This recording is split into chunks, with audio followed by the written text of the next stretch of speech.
कराची से हमारे नुमाइंदे जावेद कादरी की रिपोर्ट के मुताबिक हुसैन लखियो सिकना रेडी गोट की रिहाइश ने हरपल न्यूज़ के नुमाइंदे को गुफ्तगू के दौरान बताया, मैं हुसैन लखियो दुबला मोहल्ला रेडी गोट का रिहाइश पजीर हूँ। मैं काफ़ी सालों से रेडी गोट के मसाइल सोशल मीडिया पर चलाता हूँ ताकि रेडी गोट के मसाइल कुछ हल हो सके और हुकूमती नुमाइंदों को एहसास दिलाना चाहता हूँ कि रेडी गोट में भी इंसान रहते हैं जिन्होंने हमेशा पीपल्स पार्टी को सपोर्ट किया है, लेकिन रेडी गोट को फिर भी नज़रअंदाज किया जाता है।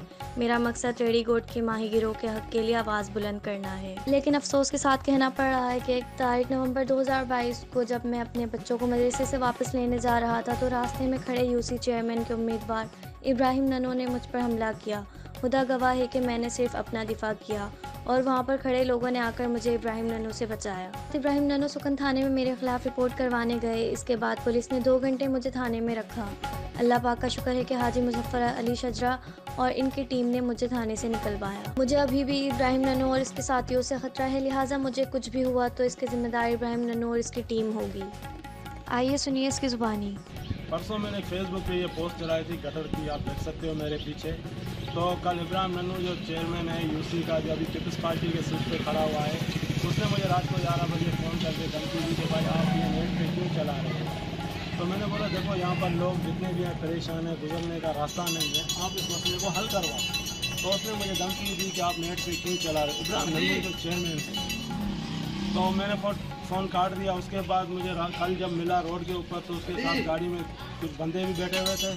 तो बातचीत करने के बजाय वो गाड़ी से उतर के उसने मुझे मारा और मैं थाने पे गया तो मेरी एनओसी नहीं काटी गई। मेरे बाद वो बंदा आया इब्राहिम नन्नू का, वो डायरेक्ट एसएचओ से मिला है।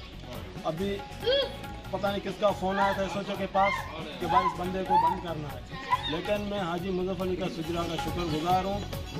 मुझे उसने फ़ोन करके छुड़ाया, मैं शुक्रगुजार हूँ उसका। और हाँ, 2 घंटे मुझे बाद, ना मैंने कोई कत्ल किया, ना कोई मैं क्रिमिनल हूँ, ना कोई हूँ, बेगुनाह मुझे 2 घंटे थाने में अंदर लॉकअप किया इन लोगों ने। अभी भी मुझे धमकियाँ मिल रही हैं, अगर मुझे कुछ हुआ तो उसका जिम्मेदार इब्राहिम नन्नू होगा। कराची से हमारे नुमाइंदा उस्मान गनी की रिपोर्ट के मुताबिक पाकिस्तान के सबसे बड़े सनअती शहर कराची के सब वारिस, लेकिन कराची का अल्लाह ही वारिस।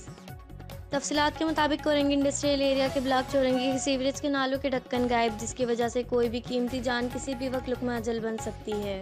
फैक्ट्रियों के केमिकल का फजला और सीवरेज के गंदे पानी की वजह से नाले और फ्लो हो जाते हैं, जिसकी वजह से आम दिनों में और ख़ास तौर पर बारिश के दौरान ये सारा पानी सड़कों पर आने से ट्रैफिक जाम हो जाता है, जो इदारों के लिए एक लम्हा फ़िक्रिया है। मुतालिका इदारों से नोटिस लेने के लिए इल्तिजा है कि ताकि किसी भी जानी नुकसान से बचा जा सके।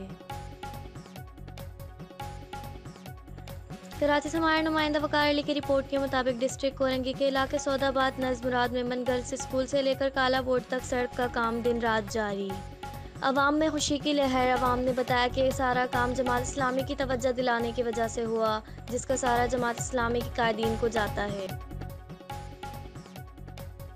कराची से हमारे नुमाइंदा गुलशन आरा की रिपोर्ट के मुताबिक कसूर हुकूमत का नहीं, अवाम भी कसूरवार है। तफसीलात के मुताबिक गुज्जर नाला जुनेजो टाउन नज़ गोसिया मस्जिद का नाला कचरे के अंबार से भरा हुआ है। इसकी वजह से बीमारियां फैल रही हैं। हुकूमत को चाहिए कि कचरा फेंकने वाले अनासर के खिलाफ सख्त कानूनी कार्रवाई करें और इसको मुकम्मल तौर पर साफ करवा कर इसकी निगरानी करें।